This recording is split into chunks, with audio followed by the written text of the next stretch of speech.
Pemirsa Universitas Sriwijaya atau Unsri akan melakukan verifikasi terhadap calon mahasiswa baru yang mengajukan program Kartu Indonesia Pintar atau KIP kuliah. Langkah ini dilakukan untuk memastikan bantuan pendidikan tepat sasaran dan diterima oleh mahasiswa yang memenuhi kriteria. Universitas Sriwijaya atau Unsri berencana melakukan cross-check atau verifikasi data terhadap calon mahasiswa baru penerima KIP atau KIP kuliah tahun akademik 2026.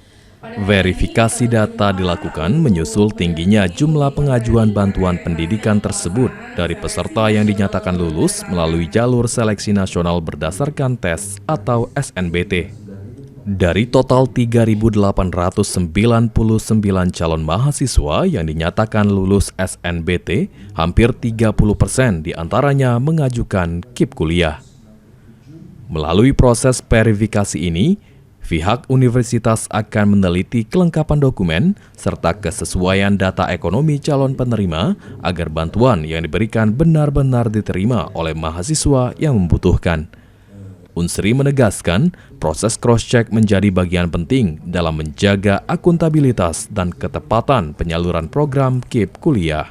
Ternyata dia tidak eligible untuk mendapatkan itu. Nah, nanti akan kita cek lagi, kita akan cross-check, kita akan verifikasi siapa-siapa saja yang memang berhak untuk mendapatkan kuliah. Itu barangkali.